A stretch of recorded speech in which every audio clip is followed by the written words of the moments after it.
তো আল্লাহ বলেন ইন্নাকা কাদিহুন ইলা রাব্বিকা কাদহান ফামুলাকি। হে মানুষ, তুমি তোমার রবের কাছে পৌঁছা পর্যন্ত কঠোর পরিশ্রম করতে হবে, তারপরে তুমি তোমার রবের সাক্ষাৎ পাবে।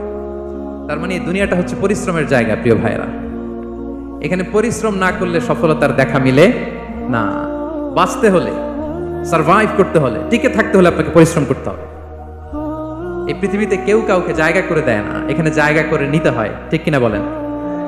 আপনি যদি পরিশ্রম করেন, পরিশ্রমে যে ঘাম ঝরে শরীর থেকে, পরিশ্রমের ঘামে জন্ম নেয় সফলতার বীজ। আপনি যখন হাড় ভাঙা পরিশ্রম করবেন, এই পরিশ্রমে যে লোনা পানি বেরোবে, যে ঘাম বেরোবে, এই ঘামেই জন্ম নেয় সফলতার বীজ। এবং সফলতার কোনো শর্টকাট হয় না প্রিয় ভাইরা। অনেকে অল্পতে সফল হতে চায়, শর্টকাট খুঁজে, আসে না? নাই না, সফলতার জন্য আপনাকে লং কাটে যেতে হবে। ওখানে কোনো লিফট থাকে না, সিঁড়ি বেয়ে উঠতে হয়। অনেকে চায় যে সফলতার লিফটে উঠবো, সুইচ চাপবো, সাকসেসফুল ইন লাইফ। না, এত সহজ না, আপনাকে সিঁড়ি বেয়ে উঠতে হবে। তাহলে পরিশ্রমের কোনো বিকল্প নেই। এই দুনিয়াটা হচ্ছে পরিশ্রমের জায়গা, সংগ্রামের জায়গা। আপনি সফল হতে হলে আপনাকে পরিশ্রম করতে হবে, করতেই হবে। আর পরিশ্রমে কোনো লজ্জা নেই। আমি বিভিন্ন আমার আলোচনায় বলি, কাজে লজ্জা নেই। কিসে লজ্জা নেই? আওয়াজ করে বলুন সবাই।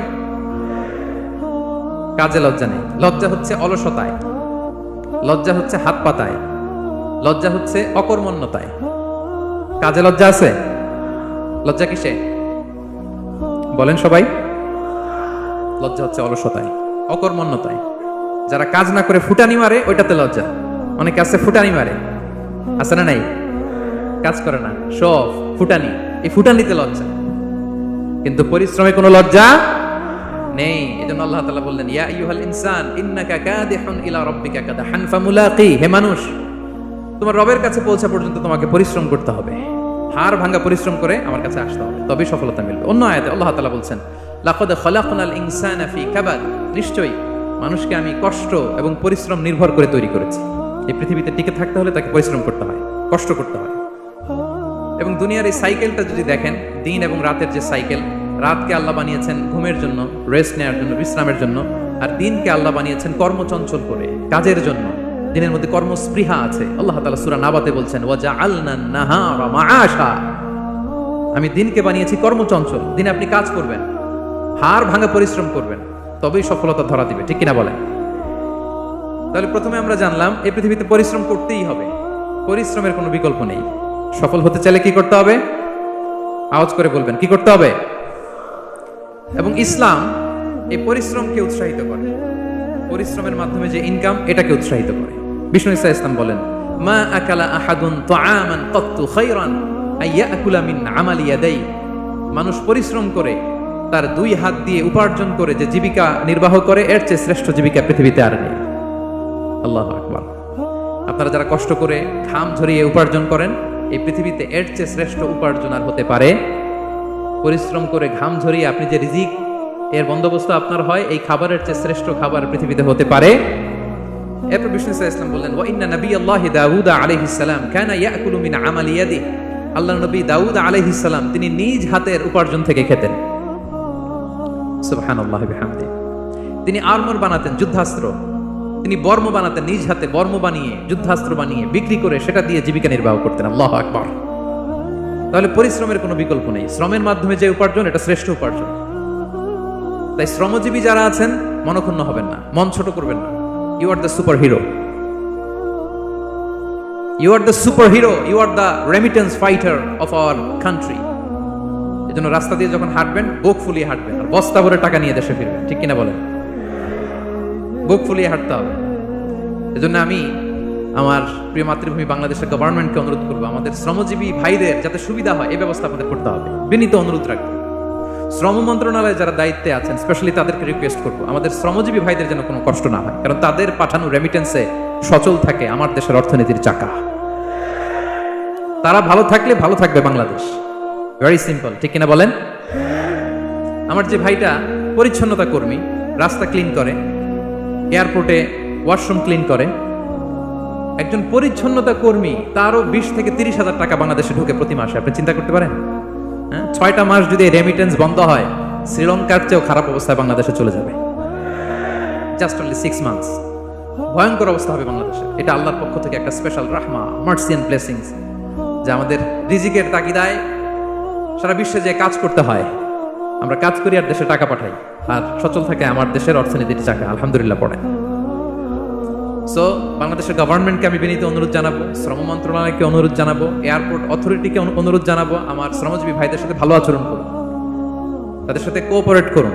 বিশেষ করে যতগুলো দূতাবাস আছে সারা বিশ্বে, বাংলাদেশের যে মিশনগুলো, দূতাবাসগুলো, আমার শ্রমজীবী ভাইদের যে কোনো কাজকে অগ্রাধিকার ভিত্তিতে আপনারা সার্ভিস দিন।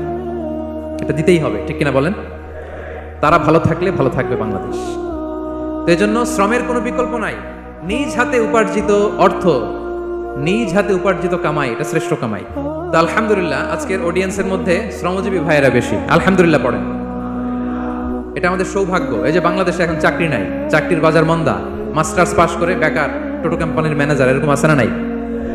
তার বিপরীতে আল্লাহ তাআলা আপনাদেরকে মালয়েশিয়া নিয়ে আসছে, প্রতি মাসে আপনি টাকা পাঠান, আলহামদুলিল্লাহ। আপনি বাংলাদেশের যে উন্নয়ন, বাংলাদেশের যে ডেভেলপমেন্ট, এই যে স্মার্ট বাংলাদেশ বলে বলে মন্ত্রীরা মুখে ফেনা তুলে ফেলে, এটার গর্বিত অংশীদার আপনি, ঠিক কিনা বলেন? আপনি গর্বিত অংশীদার। You are the contributor, you are the real contributor. আপনার অবদানে বাংলাদেশ আজকে সচল, আলহামদুলিল্লাহ। সো মন ছোট করার কোনো সুযোগ নেই। নিজ হাতে উপার্জিত কামাই, এটা পৃথিবীর শ্রেষ্ঠ কামাই, আলহামদুলিল্লাহ। পরিশ্রমের মাধ্যমে যে উপার্জন, এটাকে ইসলাম আমাদেরকে উৎসাহিত করে। শুধু নামাজ, রোজা, জিকির এগুলো নিয়ে ইসলাম আমাদেরকে পড়ে থাকতে বলেনি। কোরআনিক অর্ডার হচ্ছে আপনার নামাজ শেষ, আপনি বেরিয়ে পড়বেন, কাজে বেরিয়ে যাবেন। ফাইদা কুদিয়াতিস সালাতু ফান্তাশিরু ফিল আরদি ওয়াবতাগু মিন ফাদলিল্লাহ। বিধানটা কার বলুন? আওয়াজ করে বলুন, বিধানটা কার? এটা কোরআনিক ভার্ডিক্ট, কোরআনের বিধান। নামাজ শেষ, গোল হয়ে বসে জিকির করতে বলে নাই আল্লাহ। আল্লাহ বলেছে ফান্তাশিরু ফিল আরদ ওয়াবতাগু মিন ফাদলিল্লাহ, জমিনে ছড়িয়ে পড়ো, আল্লাহর রিজিক তালাশ করো। নামাজ শেষ, বেরিয়ে যাবেন। কৃষক চলে যাবে মাঠে, শ্রমজীবী চলে যাবে ফ্যাক্টরিতে, শিক্ষকরা চলে যাবে তাদের শিক্ষা প্রতিষ্ঠানে, কর্পোরেট ওয়ার্ল্ডের লোকেরা চলে যাবে তাদের প্রতিষ্ঠানে। ডেভেলপমেন্ট করতে হবে, সিভিলাইজেশন করতে হবে। নামাজের পরে গোল হয়ে বসে থাকা চলবে না। কি ব্যালেন্স দেখেছেন ইসলাম? আজান হয়েছে তো মসজিদে আসো, নামাজ শেষ বেরিয়ে পড়ো, আলহামদুলিল্লাহ। কি ভারসাম্যপূর্ণ ইসলাম। ফাইদা কুদিয়াতিস সালাতু ফান্তাশিরু ফিল আরদ, যখন সালাত শেষ জমিনে ছড়িয়ে পড়ো, আল্লাহ রিজিক অন্বেষণ করো। তাহলে শুধু নামাজ রোজার মধ্যে ইসলাম নয়, আপনাকে কর্মঠ হইতে হবে, পরিশ্রম করতে হবে, হাড় ভাঙা পরিশ্রম। বিশ্বনবী সাল্লাল্লাহু আলাইহি ওয়াসাল্লাম অত্যন্ত পরিশ্রমী ছিলেন। He started his first career as a shepherd. সুবহানাল্লাহ। ওনার প্রথম ক্যারিয়ার উনি রাখাল হিসেবে শুরু করেছেন। রাখালরা যে কাজ করে, অর্থাৎ মরুভূমিতে ভেড়া, মহিষ, ভেড়া, ছাগল, তারপর বকরি, দুম্বা, এই চরানোর কাজগুলো দিয়ে বিষ্ণু সাল্লাল্লাহু আলাইহি ওয়াসাল্লাম তার ক্যারিয়ার শুরু করেছেন এজ এ শেফার্ড। বিষ্ণু সাল্লাল্লাহু আলাইহি ওয়াসাল্লাম বলেন, সেই বুখারীর বর্ণনা, মা বাআসাল্লাহু নাবিয়্যান ইল্লা রাআল গানাম। আল্লাহ তাআলা এই পৃথিবীতে এমন কোন নবী পাঠায় নাই যে নবীরা ছাগল চড়ায় নাই। সুবহানাল্লাহ পড়বেন না? সাহাবারা বললেন, ওয়া আনতা ইয়া রাসূলুল্লাহ, হে আল্লাহর নবী, আপনিও ছাগল চড়িয়েছেন? বিষ্ণু সাল্লাল্লাহু আলাইহি ওয়াসাল্লাম বললেন, নাআম, আমিও ছাগল চড়িয়েছি। ওয়া কুনতু আরআহা আলা কারারিত লি আহলি মক্কা, আমি অল্প কিছু মজুরির বিনিময়ে, অল্প কিছু টাকার বিনিময়ে, সামান্য কিছু পারিশ্রমিকের বিনিময়ে মক্কার লোকদের ছাগল চড়িয়ে দিতাম। সুবহানাল্লাহ পড়ে। ছাগল হচ্ছে খুব টেরা প্রাণী, ডানে টানলে বায়ে যায়, বায়ে টানলে ডানে যায়। তাদেরকে একসাথে করা এজ এ শেফার্ড, এটা মরুভূমিতে খুব কষ্টের কাজ। আল্লাহ তাআলা প্রত্যেক নবীকে দিয়ে ছাগল চড়িয়েছেন যাতে করে কিছুদিন পরে নবীরা মানুষ চড়াতে পারে। সুবহানাল্লাহ। আল্লাহ বুঝাতে চাইলেন, এখন ছাগল চড়াও, এদের উপর যদি কন্ট্রোল নিতে পারো তাহলে মানব জাতির উপর কন্ট্রোল নিতে পারবো। আল্লাহু আকবার। এজন্য প্রত্যেকটা নবীকে দিয়ে, সহিহ বুখারীর বর্ণনা, মা বাআসাল্লাহু নাবিয়্যান ইল্লা রাআল গানাম, আল্লাহ পৃথিবীতে এমন কোন নবী পাঠায় নাই যেই নবীকে দিয়ে আল্লাহ ছাগল চড়ায় নাই। তো বিষ্ণু সাল্লাল্লাহু আলাইহি ওয়াসাল্লাম ছাগল চড়িয়েছেন, অত্যন্ত সুঠাম দেহী ছিলেন, কর্মঠ ছিলেন। তার মানে বিষ্ণু সাল্লাল্লাহু আলাইহি ওয়াসাল্লামও পরিশ্রম করে উপার্জন করেছেন, ঠিক কিনা? ছাগল চড়াতেন, তার বিনিময়ে সামান্য কিছু পারিশ্রমিক নিতেন, মজুরি নিতেন, এতে লজ্জা নাই। এজন্য এই কথা দিয়ে শুরু করেছি যে কাজে লজ্জা নেই। এই তো বিষ্ণু সাল্লাল্লাহু আলাইহি ওয়াসাল্লামের ক্যারিয়ার গেল। আমরা যদি সাহাবাদের জীবনী দেখি, ওনারাও পরিশ্রমী ছিলেন। কেউ খেজুর বাগানে কাজ করতেন, কেউ কৃষি কাজ করতেন, কেউ বাজারে ব্যবসা করতেন, কেউ বসে থাকেন নাই। হাড় ভাঙা পরিশ্রম করেছেন প্রত্যেকটা সাহাবা। তারা আমাদের মডেল, তারা আমাদের সুপার হিরো, তারা আমাদের আইকন, ঠিক কিনা? নবীরা আমাদের মডেল, সাহাবারা আমাদের মডেল। বিষ্ণু সাল্লাল্লাহু আলাইহি ওয়াসাল্লাম কর্মঠ ছিলেন, ওনার সাহাবারা অত্যন্ত কর্মঠ ছিল। কেউ বসে থাকতেন না, পরিশ্রম করতেন, হাড় ভাঙা পরিশ্রম করতেন, উপার্জন করতেন। তারা আমাদের জন্য প্রেরণার বাতিঘর। অনেক সাহাবাদের বায়োগ্রাফি থেকে আপনাদেরকে ঘটনা শেয়ার করা যাবে। আমি একজন সাহাবার জীবনী শোনাবো আপনাদেরকে।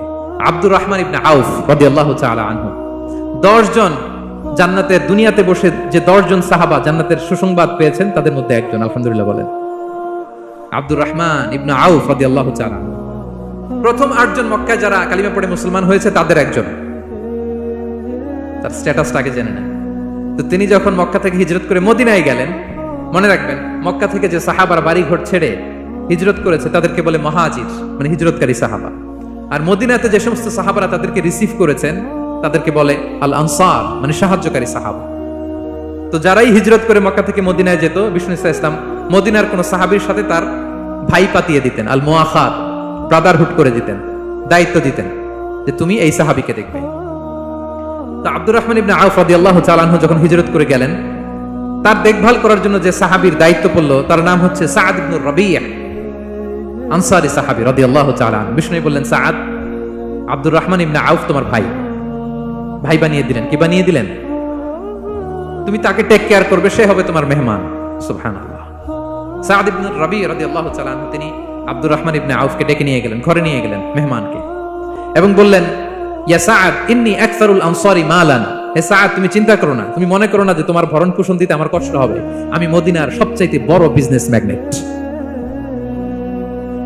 সবচাইতে বড় বিজনেস ম্যাগনেট আমি। No tension, don't worry about it. Tension নিও না, আসো তোমার জন্য আমার কি প্রপোজাল শোনো। ফাআকসিমু লাকা নিসফা মালি, আমার যত সম্পদ আছে আমি অর্ধেক তোমারে দিয়ে দিব। সুবহানাল্লাহ, এত আস্তে। আপনার বাড়িতে কেউ মেহমান হলে করতে পারবেন এরকম? আল্লাহ, কেমন প্রেরণার বাতিঘর তারা। ফাআকসিমু নিসফা মালি, হে আব্দুর রহমান ইবনে আউফ, আমার অর্ধেক সম্পদ তোমারে দিয়ে দিব। এখানেই শেষ না, এরপর বলতে লাগলেন, আমার অনেকগুলো স্ত্রী আছে, তুমি কোথায় যে মেয়ে খুঁজবা, প্রস্তাব দিবা, এত ঝামেলার দরকার নাই। আমার কোন স্ত্রীকে তোমার ভালো লাগে বলো, তার যদি তোমাকে ভালো লাগে তাহলে প্রয়োজনে তাকে আমি ডিভোর্স দিয়ে দিব, তাকে নিয়ে তুমি সুখের সংসার করবা। আল্লাহু আকবার, আল্লাহু আকবার। অর্ধেক সম্পদ দিয়ে দিব, আমার একাধিক স্ত্রী আছে, কাউকে যদি তোমার পছন্দ হয় এবং সেও যদি তোমাকে পছন্দ করে প্রয়োজনে তাকে ডিভোর্স দিব। New life, new career, just go on. আমরা এই সুযোগ পেলে কি করতাম? সাথে সাথে অর্ধেক সম্পদ নিয়ে নিতাম, ঠিক কিনা? আব্দুর রহমান ইবনে আউফ প্রেরণার বাতিঘর। উনি কি করলেন? উনি বললেন, লা হাজাতা লি ফি যালিক, আমার ভাই তুমি যে বলছো এ সাআদ ইবনে রাবি, তুমি যে এত চমৎকার প্রপোজাল দিয়েছো, এতেই আমি খুশি, তোমার কোনো কিছুর আমার দরকার নাই। বারাকাল্লাহু লাকা ফি আহলিকা ওয়া মালিক, আল্লাহ তোমার সম্পদেও বরকত দেখ, আল্লাহ তোমার পরিবারেও বরকত দেখ। তবে একটা কষ্ট করতে হবে, সেটা কি? আব্দুর রহমান ইবনে আউফ বললেন, দুল্লানি ইলা সুক, just show me the way to market. মদিনার বাজারটা কোথায় এটা একটু দেখায় দাও। আমি নতুন মানুষ, পথঘাট চিনি না। দুল্লানি ইলা সুক, just show me the way to market of Medina. মদিনার বাজারটা কোন রাস্তা একটু দেখায় দাও। আল্লাহু আকবার। সাদ ইবনে রাবি বললেন, এই তো মদিনার বাজার। উনি যে কিছু ঘি কিনলেন, পনির কিনলেন, কিনে বিক্রি করলেন, প্রফিট করলেন। ওই প্রফিট দিয়ে আরো বেশি করে কিনলেন, আবার বিক্রি করলেন, প্রফিট, আবার বিক্রি করলেন, প্রফিট। এই কেনা বেচা করতে করতে 1-2 মাসের মধ্যে উনি মদিনার one of the biggest business magnate হয়ে গেলেন। আল্লাহু আকবার। কি হাড় ভাঙা পরিশ্রমী না তারা করেছেন। একেবারে রেডি ক্যারিয়ার ছিল, গেলাম সবচেয়ে বড় বিজনেসম্যানের অর্ধেক সম্পত্তি পেয়ে গেলাম। He didn't accept the ready career, rather he made his own path with his own endeavor. নিজের চেষ্টায়, নিজের পরিশ্রমে, নিজের ঘাম ঝরিয়ে নিজের ক্যারিয়ার তৈরি করেছেন। চিল্লায় বলেন ঠিক কিনা? This is the biography of Abdur Rahman ইবনে আউফ রাদিয়াল্লাহু তাআলা আনহু। সাহাবারা কতটা পরিশ্রম করেছেন, তার মানে বিশ্বনবী পরিশ্রমী ছিলেন, সাহাবারা পরিশ্রমী ছিলেন। এবং বিষ্ণু ইসলাম পরিশ্রম করতে বলতেন সবাইকে, হাত পাততে নিষেধ করতেন, কারণ দারিদ্রতা বড্ড ভয়ঙ্কর। দারিদ্রতা যার আসে সে বোঝে। বাংলা একটা কথা আছে, অভাব যখন দরজায় এসে দাঁড়ায়, ভালোবাসা তখন, হ্যাঁ সবার মুখস্থ, দেখছেন? অভাব যখন দরজায় এসে দাঁড়ায়, ভালোবাসা তখন জানলা দিয়ে পালায়। দারিদ্রতা ঈমান কেড়ে নেয়। আপনি পার্বত্য চট্টগ্রামের অবস্থা জানেন? আমাদের বাংলাদেশের পাহাড়ি এলাকার অবস্থা জানেন? ওখানে আমাদের গরিব মুসলিম ভাইদেরকে সামান্য কিছু টাকা পয়সা দিয়ে ওদেরকে খ্রিস্টান বানিয়ে ফেলতেছে মিশনারি গুলো। এই খবর তো আমরা রাখি না। দারিদ্রতা বড্ড ভয়ঙ্কর। এজন্য বিষ্ণু ইসলাম দারিদ্রতা থেকে আল্লাহর কাছে পানাহ চাইতেন। তিনি বলতেন, আল্লাহুম্মা ইন্নী আউযু বিকা মিনাল ফাকরি ওয়াল কিল্লাতি ওয়াদ-দিল্লাহ। ও আল্লাহ, I seek refuge with you from poverty, from insufficiency and humiliation. ও আল্লাহ, আমি তোমার কাছে দারিদ্রতা থেকে পানা চাই। ও আল্লাহ, আমি তোমার কাছে স্বল্পতা থেকে পানা চাই। ও আল্লাহ, আমি তোমার কাছে লাঞ্ছনা থেকে পানা চাই। পড়েন আমিন। এই দোয়াটা বেশি বেশি পড়বেন। আল্লাহুম্মা ইন্নী আউযু বিকা মিনাল ফাকরি ওয়াল কিল্লাতি ওয়াদ দিল্লা। হে আল্লাহ, আমি দারিদ্রতা থেকে পানা চাই। আল্লাহ, স্বল্পতা থেকে পানা চাই। আল্লাহ, লাঞ্ছনা থেকে পানা চাই। সবাই পড়ুন আমিন। বিষ্ণু সাল্লাল্লাহু আলাইহি ওয়াসাল্লাম যে দোয়াগুলো শিখিয়েছেন, এগুলো হচ্ছে very precise in wording but comprehensive in meaning. শব্দে খুব ছোট, কিন্তু অর্থ মানুষের হৃদয়ে এটার আবেদন অনেক ব্যাপক, অনেক বেশি। আপনি সারাদিন মিলিয়েও দোয়ার মধ্যে এত সুন্দর প্রার্থনা বাক্য তৈরি করতে পারবেন না, কিন্তু বিষ্ণু সাল্লাল্লাহু আলাইহি ওয়াসাল্লাম এক বাক্যে যেটা চেয়েছেন, গোটা দুনিয়াটা এর ভিতরে ঢুকে গিয়েছে। আল্লাহুম্মা ইন্নী আউযু বিকা মিনাল ফাকরি ওয়াল কিল্লাতি ওয়াদ দিল্লা। আল্লাহ, দারিদ্রতা থেকে পানা চাই। বিষ্ণু সাল্লাল্লাহু আলাইহি ওয়াসাল্লাম নিজে স্বয়ং দারিদ্রতা থেকে পানা চাইতেন। তাহলে দারিদ্রতার সাথে আমাদের কোনো সম্পর্ক? আমরা পরিশ্রম করব, আমরা কাজ করে খাবো, কাজে কোনো লজ্জা নেই। লজ্জা অলসতায়, চিল্লায় বলেন ঠিক কিনা? এবং বিষ্ণু সাল্লাল্লাহু আলাইহি ওয়াসাল্লামের কাছে কেউ যদি হাত পাততো, যদি দেখতেন তার কাজ করার যোগ্যতা আছে, বিষ্ণু সাল্লাল্লাহু আলাইহি ওয়াসাল্লাম ভিক্ষা দিতেন না, কাজে উৎসাহিত করতেন, ভিক্ষাবৃত্তিকে অনুৎসাহিত করতেন। এক যুবক এসে হাত পাতলো, বিষ্ণু সাল্লাল্লাহু আলাইহি ওয়াসাল্লাম আমার কিছু দেন। নবী বললেন, তুমি তো শক্ত সামর্থ্য মানুষ, বাসায় কি আছে বলো? সে বলে, আমার বাড়িতে একটা পানি খাওয়ার জগ আছে আর একটা চাদর আছে। বিষ্ণু সাল্লাল্লাহু আলাইহি ওয়াসাল্লাম বললেন, নিয়ে আস। সে নিয়ে আস। এবার বিষ্ণু সাল্লাল্লাহু আলাইহি ওয়াসাল্লাম চাদর আর জগ দুইটা নিয়ে সাহাবাদেরকে বললেন, মাইয়াশতারি হাযাইন, কে কিনবে? অকশন চিনেন? অকশন, অকশনে কি করে? নিলামে দাম তোলে না? রাসূল সাল্লাল্লাহু আলাইহি ওয়াসাল্লাম তার চাদর আর জগটা নিলামে তুললেন। এই কে কিনবে? মাইয়াশতারি হাযাইন, মাইয়াশতারি হাযাইন। একজন বলল, ফাকালা রাজুল আনা আখিযুহুমা বিদিরহাম, ইয়া রাসূলুল্লাহ, আমি 1 দিরহামে কিনবো। কয় দিরহাম? বিষ্ণু বললেন, 1 দিরহাম, 1 দিরহাম, 1 দিরহাম। মানে এর চেয়ে কেউ বাড়াবে কিনা? মাইয়াজিদু আলা যালিক, এর চেয়ে বাড়াই দিবা কে? আরেক সাহাবী বলল, ইয়া রাসূলুল্লাহ, আমি 2 দিরহামে কিনবো। 2 দিরহাম, 2 দিরহাম, 2 দিরহাম, আর বাড়ে না। বিষ্ণু সাল্লাল্লাহু আলাইহি ওয়াসাল্লাম তার কাছে 2 দিরহাম দিয়ে বিক্রি করে দিলেন। 2 দিরহাম নিয়ে যুবককে বললেন, নাও, এই 1 দিরহাম দিয়ে কিছু খাবার কিনে তোমার ফ্যামিলিকে দিয়ে আসো, আরেক দিরহাম দিয়ে একটা কুঠার কিনে নিয়ে আসো। তো যুবক কুঠার কিনে আনলো। ফাওয়াদাআ লাহু আর-রাসূল সাল্লাল্লাহু আলাইহি ওয়াসাল্লাম ইয়াদান, রাসূল সাল্লাল্লাহু আলাইহি ওয়াসাল্লাম নিজ হাতে ওই কুঠারের একটা হাতল লাগাই দিলেন কাঠের। কারণ শুধু কুঠার দিয়ে তো হবে না, একটা হাতল থাকতে হবে না? বিষ্ণু সাল্লাল্লাহু আলাইহি ওয়াসাল্লাম ওনার মোবারক হাতে, বরকতময় হাতে ওই কুঠারে একটা হাতল লাগাই দিলেন। এবার বললেন, যাও, 1 দিরহাম দিয়ে কুঠার, আরেক দিরহাম দিয়ে খাবার কিনে আনো। এই কুঠার দিয়ে জঙ্গলে যে কাঠ কেটে লাকড়ি বেচে জীবিকা নির্বাহ করো। সামনের 15 দিন আমার সামনে যেন তোমার ঘুরঘুর করতে না দেখি। এ বেচারা গেল, 1 দিরহাম দিয়ে ফ্যামিলিতে খাবার দিল, আর লাকড়ি নিয়ে কাঠ কাটতে না কাটতে কয়েকদিনের ব্যবধানে ও 10 দিরহাম কামাই ফেলছে। আস্তে আস্তে আস্তে আস্তে সে স্বাবলম্বী হয়ে গেল। এরপর একবার বিষ্ণু সাল্লাল্লাহু আলাইহি ওয়াসাল্লামের কাছে আসছে। বিষ্ণু সাল্লাল্লাহু আলাইহি ওয়াসাল্লাম তারে বলে, মানুষের কাছে হাত পাতার চেয়ে, দুয়ারে দুয়ারে ভিক্ষা করার চেয়ে তোমার মতো এরকম কাঠ কেটে, জঙ্গলে কাঠ কেটে বাজারে বিক্রি করা অনেক ভালো। আল্লাহু আকবার। এই হচ্ছে বিষ্ণু সাল্লাল্লাহু আলাইহি ওয়াসাল্লামের ক্যারেক্টারিস্টিক্স। তিনি ভিক্ষাবৃত্তিকে অনুৎসাহিত করতেন। এই যে গল্পটা, what is the moral of the story? কি শিখলাম?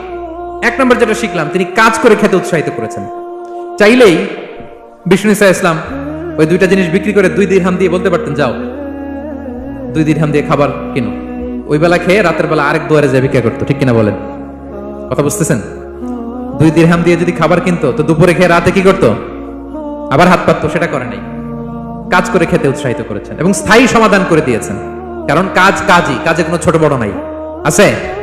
কাজে কোনো ছোট বড় আছে না। তাহলে ইসলাম আমাদেরকে পরিশ্রমী হতে শেখায়, কর্মমুখী হতে শেখায়। ইসলাম কতটা কর্মমুখী ধর্ম দেখেন। বিষ্ণু সাল্লাল্লাহু আলাইহি ওয়াসাল্লাম বলেন, ইন কামাতিস সাআ ওয়া ফি ইয়াদি আহাদিকুম ফাসিলা, কেউ যদি দেখে কিয়ামত হয়ে যাচ্ছে, কি হয়ে যাচ্ছে? সবাই বলুন। কেউ যদি দেখে কিয়ামত হয়ে যাচ্ছে আর তার হাতে একটা চারা বীজ আছে, গাছের চারা, কি আছে? গাছের চারা।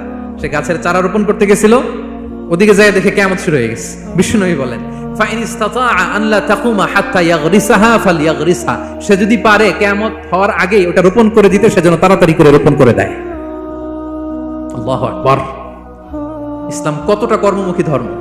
কিয়ামত শুরু হয়েছে, বিষ্ণু বলেন তার উপর কিয়ামত আসার আগে সে যদি চান্স পায়, চারা বীজটা যেন রোপণ করে দেয়। আর আমরা এখন আখিরুজ জামান, দাজ্জাল আসবে, কিয়ামত হয়ে যাবে, 2025 সালেই হবে, এগুলো বলে কাজকর্ম সব বন্ধ করে দিচ্ছে। এরকম ডাকাইত আছে না নাই? হ্যাঁ বলেন, আছে না নাই? তা আখিরুজ জামান কি আপনারা এটা শিখায়, এই লেসন শিখায়? আখিরুজ জামান আসবে, দাজ্জাল আসবে, তো আপনার সমস্যা কি? দাজ্জাল আসবে দেখি তো আপনাকে বিজনেস করে এমন টাকা কামাইতে হবে যাতে করে দাজ্জাল আসলে আমি আমার অর্থ দিয়ে মুজাহিদিন ভাইদেরকে সহায়তা করতে পারি। দাজ্জাল আসবে তো আপনার প্রবলেম কি? আপনার বডি বিল্ডিং করতে হবে, আপনার ফ্যামিলিকে তারবিয়া দিতে হবে, আপনার সোসাইটিকে সমৃদ্ধ করতে হবে, আপনাকে সভ্যতার কারিগর হইতে হবে। আপনার সব কাজ আপনি আরো বাড়াই দিবেন দাজ্জালের প্রশ্ন আসলে। এখন দাজ্জাল আসবে, 25 সালেই আসবে, 26 সালেই কিয়ামত হবে। কি হবে ক্যারিয়ার দিয়ে, আর কি হবে ব্যবসা করে? এরকম আছে না নাই? এরকম করা যাবে? বিশ্বনবী কি বললেন? কিয়ামত হইতেছে, তুমি দেখতেছো চাক্ষুষ বিলা আয়াত, দেখতেছো কিয়ামত হইতেছে, আর তুমি গাছ লাগাইতে গেছিলা। যদি সুযোগ হয় কিয়ামত হওয়ার আগে আগে কি করো? গাছ লাগাও। সুবহানাল্লাহ পড়বেন না? প্রিয় ভাইয়েরা, আমরা যেন পরিশ্রমী হই, আমরা যেন কর্মঠ হই, আমরা যেন অলস না হই। বিষ্ণু ইসলাম অলসতা থেকে আল্লাহর কাছে পানা চাইতেন। আল্লাহ আমাদেরকে বোঝার তৌফিক দান করুক। আমরা পড়ি আমিন।